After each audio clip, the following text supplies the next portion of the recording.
Alright, Shalom, Rastafari. Always doing this 39th Sabbatical Sabbath house reading and feeding. I want you to check this out right here. This is from the series Pyramid Code. Alright, the Pyramid Code. Now, let's rewind this for a moment. Go to RCA. Okay, and now in this Torah portion, which is Hukhat, or Hibutizaz Amarigna, speaking of the Paraduma. Now the Paraduma is the red heifer, and the heifer is a cow that has not given birth, like a virgin cow. Now check this part out right around here in this pyramid code. This is an interesting part which is said. Now this is Robert Bouvard, right? And I think Carmen Bolt, if the name is correct. Okay, so there's this old site here. Now, a lot of this has not been very much taken care of by the modern so-called, quote, Egyptians, end quote.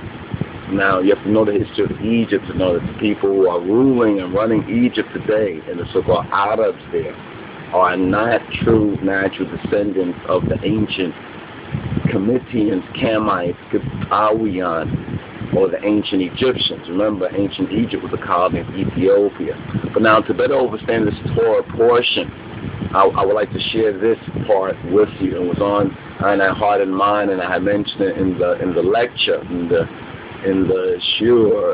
shurim, the lecture, the class, on this Torah portion. So this is a supplement to the RSS, Rastafari Sabbatical Study or Sabbath Scrolls, and concerning the red heifer. We have to understand the symbology, really the context of the biblical history. And this portion here, I think, is interesting.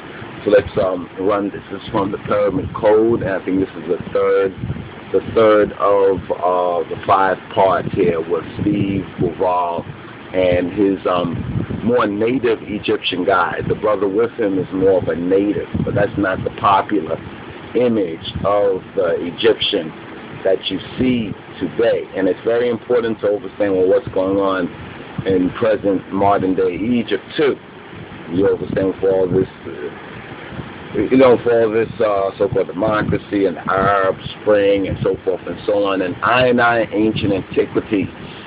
You understand? I Afro-Shemitic black people, Ethiopian ancient antiquities, which are not being well taken care of. And that's the next clip that we show you about how they build their mosque and everything over these sites, and they basically grave rob, tomb robbers and everything else like that. Now, let's run this. Terrible. Priceless historic evidence. Look here.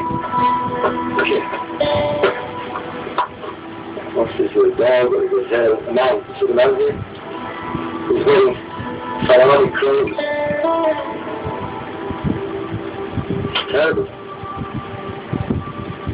Scribbles are over it.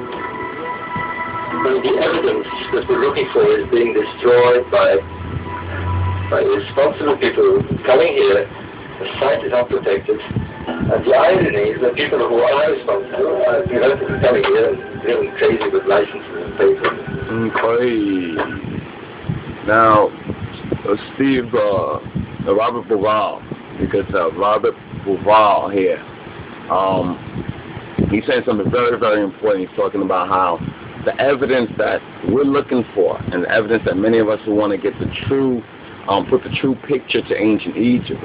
Ancient Egypt is fundamental to the scriptures, and there's some other clips from this that we want to just show and highlight as we go through the Torah portion in our Rastafari Sabbatical studies. There's another portion that we want to show here as well. He's talking about how this priceless evidence is being allowed to be destroyed by the so-called modern Arabs. You understand, the modern Arabs who are not the native people. And this is our heritage. This is an African heritage site. This is an Ethiopian heritage site. So he's pointing out how this evidence is being destroyed, and real researchers, such as himself and others, are being denied and given the runaround. And he put it very, very, very politely when he says right here, let's just rewind it, he puts it very, very politely concerning who these people are. So he's pointing out this particular figure here, which is wearing pharaonic clothing, right? And this is ancient African. You can see it even today. Well, not so much today, but you can see it in some of the historical pictures and studies by the European or the Europeans and others into ancient Egypt. The evidence that we're looking for is being destroyed by irresponsible people coming here. The site is unprotected. And the irony is that people who are responsible are coming here and driven crazy with licenses and papers.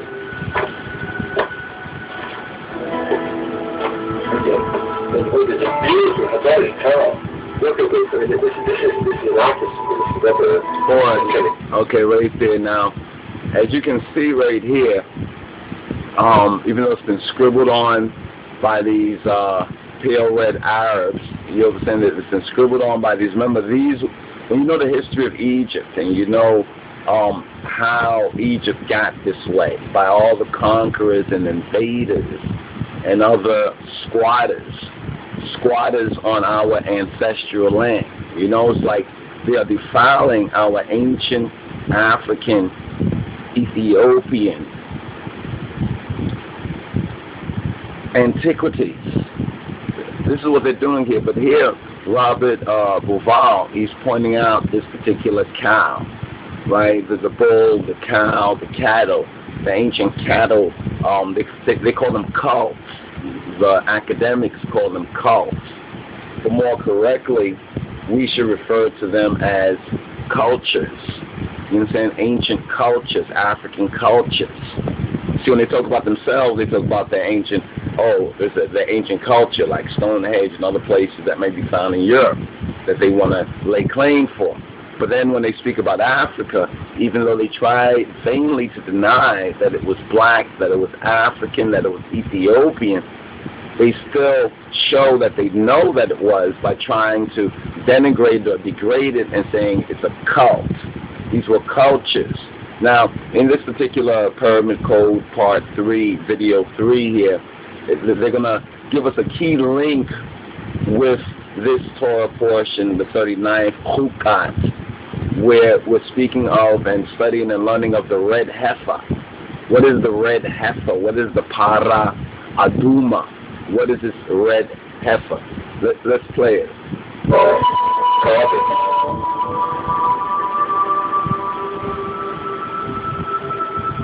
Pre-Dynastic Egyptian belief systems originated with cattle cults linked to the Nile. A cow was seen as the mother of the sun. Cattle were deified and were considered earthly representatives of the gods. Now, let us make a point here. Now, when we look into the ancient Ethiopic manuscripts, you know, the manuscripts such as Kufale, the Book of Jubilees, or Little Genesis, when we look into the Book of Enoch, and into the most ancient Ethiopic Gebts, the writings in the Gebts,